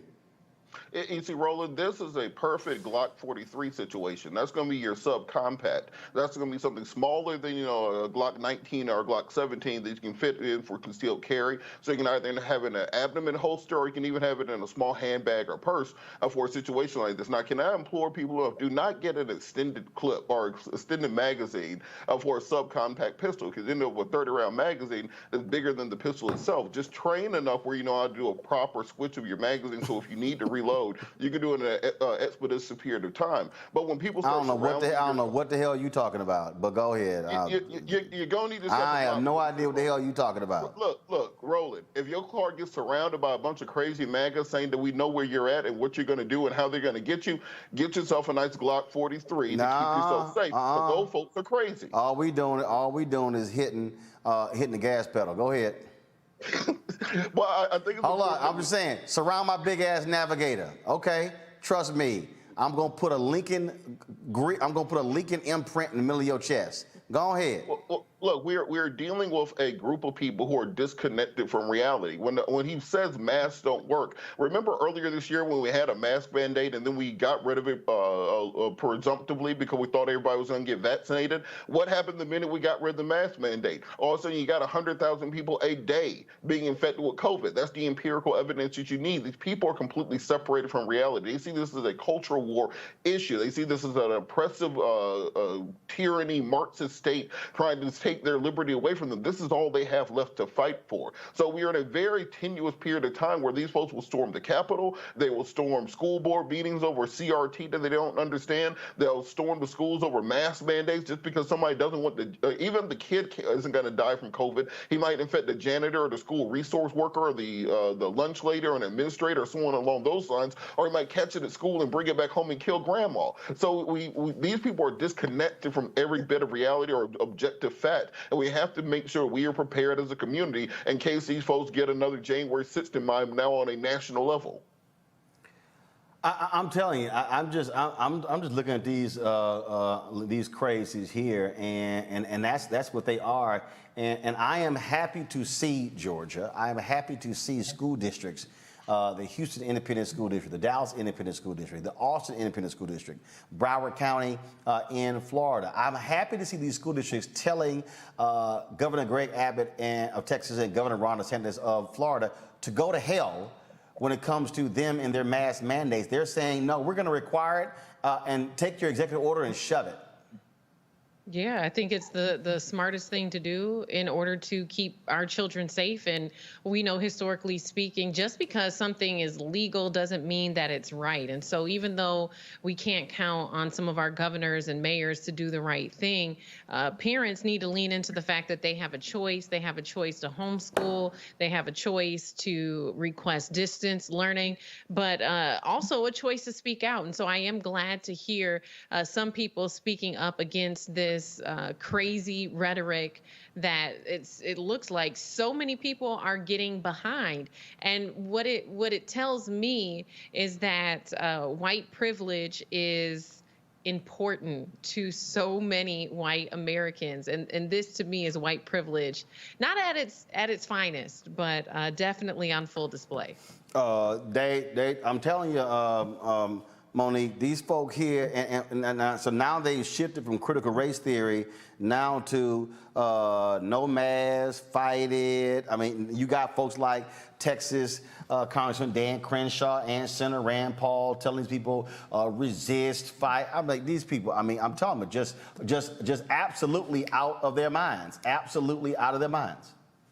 Right, and they were always there. It's just that they were drowned out by the noise of rational thinking people. Trump brought the fringe to the main stage.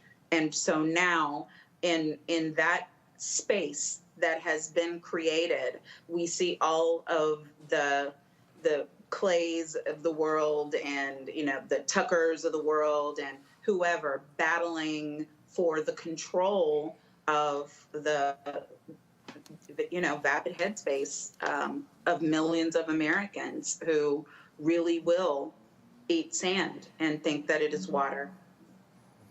Yeah, and see the thing, Robert, these people are so dumb and gullible. They don't even realize that people like Clay Travis, all they're doing is trying to build their name off of their sheer ignorance. I mean, that's the other deal. Well, then just think about it logically also. If you're working for Fox as a journalist, you're vaccinated. They sent out an email a couple weeks ago. You got to be vaccinated to come back to work. Not just vaccinated. They have not been in the facility. That's why when you watch these shows in the 5 boxes, because they ain't on set. And then if you are in studio, you have to wear a mask the entire time you're inside. So while you're going to these poor rural communities, telling them to fight back against these oppressive mask mandates, when you're doing your job and getting your paycheck, they're ensuring they're following every health and safety protocol, and you are completely inoculated. It's the worst case of demagoguery that I think we see often. About a month ago, Tucker Carlson did a commentary where he said if you see a child wearing a mask, that's child abuse. Call the authorities on them. And you heard at the beginning of that clip, somebody said, well, if a child has to wear a mask, that's child abuse. They are repeating these messages they hear in conservative media. They've been completely bought and sold into these conspiratorial ideas. They believe that the vaccine gives you microchips. They believe that the mask are a sign of totalitarianism. They belleve that critical race theory is teaching kids to hate white people. These are a very dangerous group, and we have to work on one counter messaging them to hopefully bring some of them back to reality, but we just need to be prepared for the remainder. Crazy and deranged. All right, folks, got to go. Which for Robert means shoot them. Go ahead. Which for Robert means shoot them. Monique, I'm telling you, if you don't want the Glock 43, Monique, you can get a Taurus. It's about half the price, either a G2C or a G3. It fits perfectly on everything. It's great for even jogging. You go from countermeasures such as talking, like messaging, into recommending my Glock. Like, isn't there anything else available? Look, you go out there. You go out there and figure it out. I, on the other hand, I ordered some ammo while we were talking. Okay. Lord have mercy. All right, y'all. I got to go to a break. We come back, a few headlines, but before we go to the break, please support what we do here at Roland Martin Unfiltered. Remember, every dollar you give goes to support this show and what we do. Of course, we've got some fantastic things that are coming up. I'll be broadcasting a special edition of this show on Sunday from Seth the Entertainer's golf tournament in Los Angeles. Folks, it's going to be an amazing show. It's going to be 9 p.m. Eastern when we actually start. Trust me, you don't want to miss it. And then on Monday, mark your calendars, we will not be live at 6 p.m. Eastern. We'll be live at 8 p.m. Eastern because we'll be live at 5 p.m. LA time from his golf tournament, from the VIP after party, after the round of golf on Monday. Trust me, we're going to have all sort of celebrities coming through to that show. Join our fan club. You can give. It's very simple. We do not charge you a minimum amount. There are some people who do subscriptions. We don't do that, because there are people who simply can't afford a set fee for a month. And so there's some people who have given $1, $5, $10, $20, $25. We ask $50 each for the course of the year. That's $4.19 a month, 13 cents a day. And just so you understand how important that is, our fan base last year gave $672,000. That is what allowed for us to be able to buy the additional cameras, the Canon C300s, allowed us to be able to buy our live view unit. And I'm gonna just show you this right here, folks, because again, I'm a firm believer in showing y'all what we pay for, which is why when you support us, I've showed you before. So live view is a company. I'm tearing something up. LiveView is a company that makes these devices here, and so this is their LiveView LU800. Okay, when we're out there broadcasting on the road, folks, guess what? ABC, NBC, CBS, they have these as well. This is the top of the line. We actually have 2 of them. And so this, of course, is important. So when we broadcast from Austin, from the March, we were using this here. I'm gonna grab the other one. We were broadcasting from LA, we were using these here. And so just so you understand, these things have a monthly fee, but also here are 2 units. These are $20,000. The rack unit, for us to be able to see it, is around $40,000. And so just so you understand in terms of what these things cost, and so then you have the monthly fee as well that we actually pay. And so you can support us via Cash App, $RM Unfiltered. PayPal is R Martin Unfiltered. Venmo is RM Unfiltered. Zelle is Roland at RolandSMartin.com. It's also Roland at RolandMartinUnfiltered.com. And so I'm always being real clear, sharing with you in terms of what we are doing. Let me shout out my man, Jim Jones, who's on the show yesterday. And Jim gave us a $500 donation yesterday, so I appreciate that, Jim, and you supporting the show. Thank you so very much. And so I'm going down here. Let's see here. I'm going down. There's some other people. You know what? So when I come back at the end of the show, I'm going to read some of the names of the people who have given to us today. So if you give to us via Cash App, PayPal, Venmo, or Zelle between now and when we end the show in 15 minutes, I'm going to give you a shout out no matter how much you give. Normally I do $50 if you give. I do the shout outs. But everybody who gives during the show, we will do that at the end of the show. And so I'll give you a personal shout out. And so we'll do that after the break. We'll be back on Roland Martin Unfiltered. George Floyd's death hopefully put another nail in the coffin of racism. You talk about awakening America. It led to a historic summer of protest. I hope our younger generation don't ever forget that nonviolence is soul force. Priceless.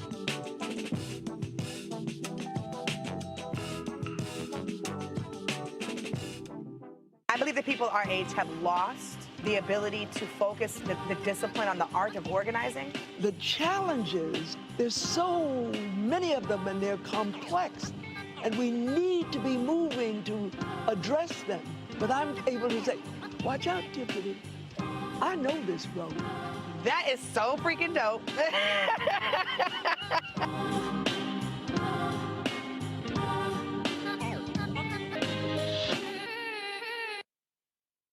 Hello, everyone. I'm Godfrey, and you're watching Roland Martin Unfiltered. And while he's doing Unfiltered, I'm practicing the wobble.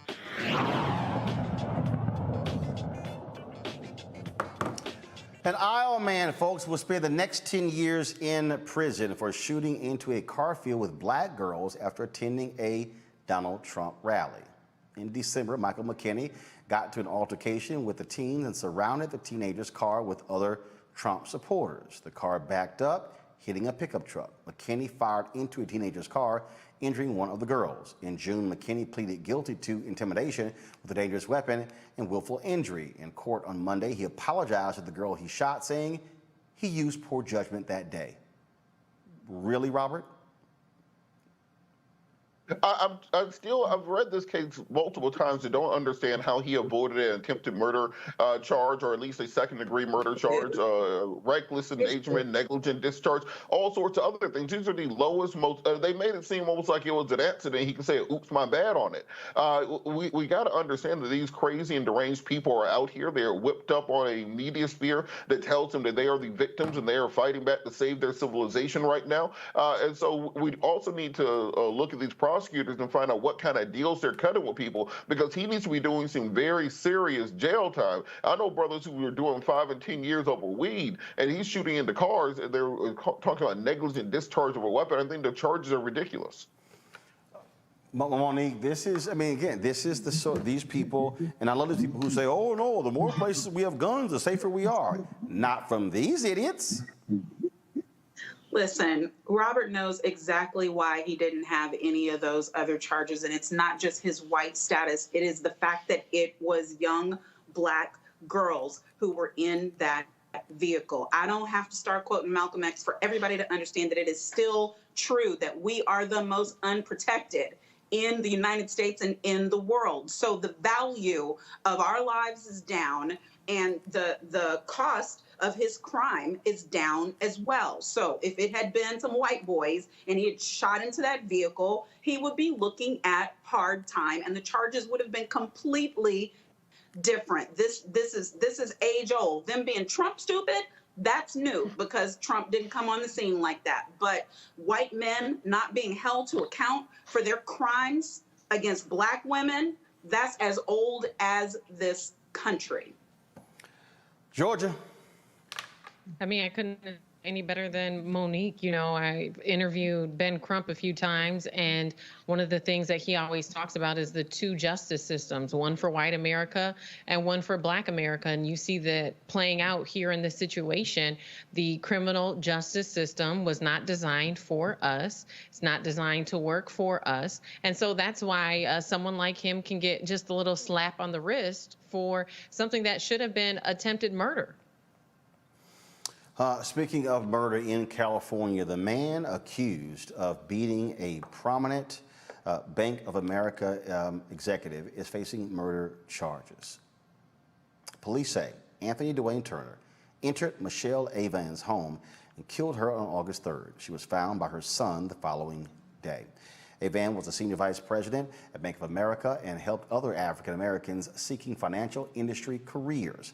Hours after being found dead in her LA home by her son, the LAPD arrested Turner as a suspect connected to the slaying. Turner faces 2 felony counts for murder and first-degree residential burglary. The LA County District Attorney's Office says Turner and Avan not only worked together, but they had a personal relationship. Man, that's a really sad story. There were a lot of people who were commenting about her work. She was saluted by Essence Magazine, was also been with the LA Urban League. And so that's just a sad story there, which also speaks to, again, the issues that we continue to see in terms of how we also must have much stronger laws, Georgia, that deal with domestic violence. There are so many other stories we've seen. There are probably about 3 or 4 other stories that I've read in the past couple of weeks of black women who have been murdered by their partners as a result of domestic situations. You know, Roland, a few years ago, I did a big research project on femicide. And femicide isn't a term that we hear often anymore because it's been replaced with partner violence because of the growing population of people who identify with, you know, they and them. But when you look back at the research that was done on femicide, which is simply the murder of women, what you discover is that 80 to 90% of the women who are murdered by their significant other, or even their father, someone in their family, someone within the household, someone that they would trust. When you look at murders against men, 80% of murders against men are from a stranger, someone that they're not acquainted with. And so I think that as we examine the state of our culture here, and we look at, how we interact with one another romantically, that we address the violence that's happening in personal relationships. And it's going to require a full approach, not just women speaking up to protect other women, but also men taking a stance when they know that they have friends or relatives who are acting violently against those who that they're intimate with. Sad story there, folks. That's passengers of an EasyJet flight out of London came together to protest the removal of 2 black men from the flight. This happened last Thursday as the flight was taking off from London's Gatwick Airport heading to Spain. According to a passenger, flight attendants alerted police and had the plane return to the gate to remove 2 black men from the flight for huffing at a member of the crew when asked to put their shoes back on until after takeoff. Well, the men stayed on the flight after the passengers' protest, but the flight crew was replaced. EasyJet says the crew was replaced because they exceeded time limits on their shifts and not because of complaints from the incident. Watch the video. It's the general response is literally the whole plane is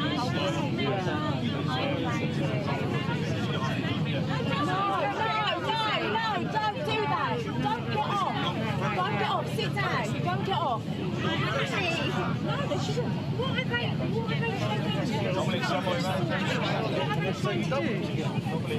Pretty interesting there, Monique, where the passengers said, oh, hell no, we're going to overrule this and told the brothers to stay.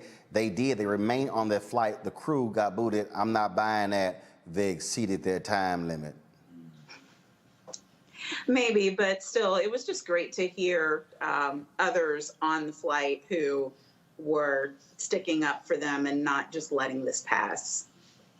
We see sort of the craziness. These things happen, and all too often, I know in this country, Robert, a lot of folks they remain silent when these things happen, not wanting to get involved. Those passengers said, "Nah, we're going to get involved."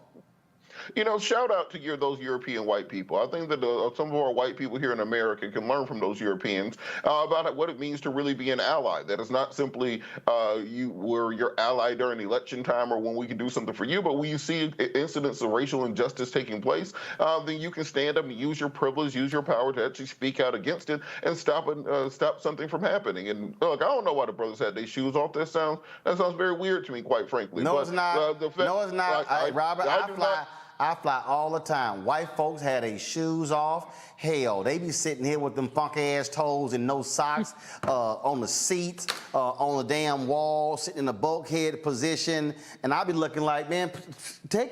One plane, they lit at one. We were flying, and they had that nasty ass crusty foot, in between the seat. It was kind of like, hey, you need to take that foot down. So I've seen it.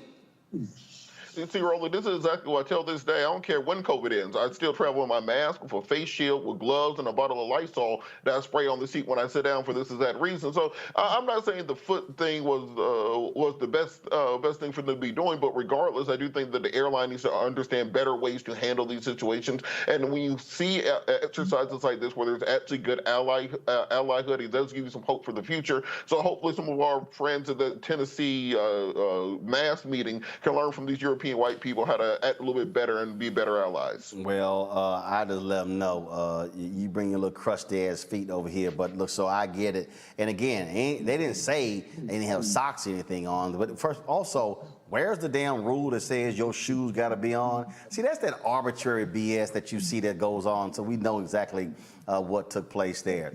All right, folks, that is it for us. I want to thank Georgia, Robert, and Monique for being on today's show. As I said, I said I was going to give a shout out to the folks who gave during the show.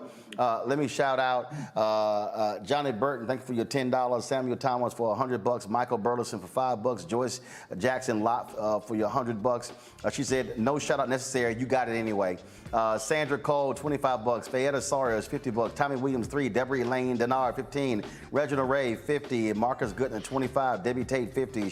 Sheila Ward, 25. She says she sent you $25 for Robert sound like my dad, Ray Ward. Robert, appreciate you sound like her daddy. That got us some money. Karen Stiles sent me $5 for the equipment. Samato Dabney sent 20. Kendra Jones, 50. Antoine Pruitt, 25. Francois Eberhardt, 15. Christique sent $50. Thank you so very much. 6 a.m. sent $1. That's all I have this week. 6 a.m. We appreciate it. Every dollar that comes to us, we treat it the same way. You get the same shout out as the person who gave 100. And so thank you so very much. Cordell McMillan sent $2 for the Blackest Show on TV. Can't wait for the announcement. Actually, going to be 2 announcements that week. Latoya Fears for your $10. Kalinda Lee for your $20. I appreciate it as well. Linda Robinson for your $25. Sharice, Kelly Garrett, Ray Wilson. Thank you so very much. Michael Hooks, thank you so very much. Mike, thank you. Michael sent $500 for supporting the cause. Thanks a bunch. 555-450. Cynthia William Buggs, Justin Collins, Willie Carswell, Donald Rush as well. Roxana DeShong, thank you so very much. Ford, Helen, Joe Madugo, thanks a lot. Jasmine Doby, Mo S, Demetrius Hammond, Pamela Muldrew, Curtis Rhodes, Joy Jenkins, Douglas Washington, Andre Terry, Jay Bailey, Clarice Zoll, Teresa Nobles, Cordell McMillan, Francis Mitchell, let's see here, Earl, Angela Wilkerson, Ray Wilson, let's see here, Ronald Pierce, Melinda Evans, all thank you so very much. Also, Nina Murphy, thank you very much for your $50 contribution. Joycelyn Roach, thank you so very much as well. And let me see here, okay, let me see who else I got. I'm looking. Make sure you got everybody right here. I think I got one more. Ignited Financial, I certainly appreciate it. Thank you so very much. Okay, let me just check real quick. I know some folks are on Venmo, so I got to give them a shout out. We'll do that. So actually, I'll do that tomorrow. Hey, folks, don't forget, got a guest host in the show tomorrow. I'm traveling to Houston. My Aunt Lurdy, her wake is tomorrow night. I'll be traveling to Houston for that. And then her funeral is on Friday, so I will not be here tomorrow and Friday, but I want y'all to please still support the show while I am with our family as we bury my Aunt Lurdy.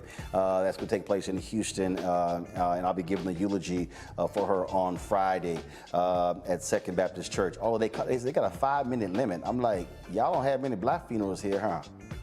I'm like, a 5-minute eulogy. Black people, we get through all the church protocol in the first 5 minutes, so we'll see how we work that thing out. And don't forget, Sunday, I'll be broadcasting on Sunday from Cynthia Entertainers Golf Tournament. Y'all, it's going to be a fantastic show. It's going to be comedy, it's going to be music, we're going to have it all, and we are the exclusive, we're the only media outlet that's going to be providing it to you. That's what happens when we got the hookup, when y'all travel with Uncle Ro. So when I roll, y'all roll. And so that's going to be on Sunday night. Trust me, it's going to be great. And then, of course, on Monday, we broadcasting the show live from the golf tournament as well. Thanks a bunch, folks. I'll see y'all this weekend. We'll see you in Roland Unfiltered.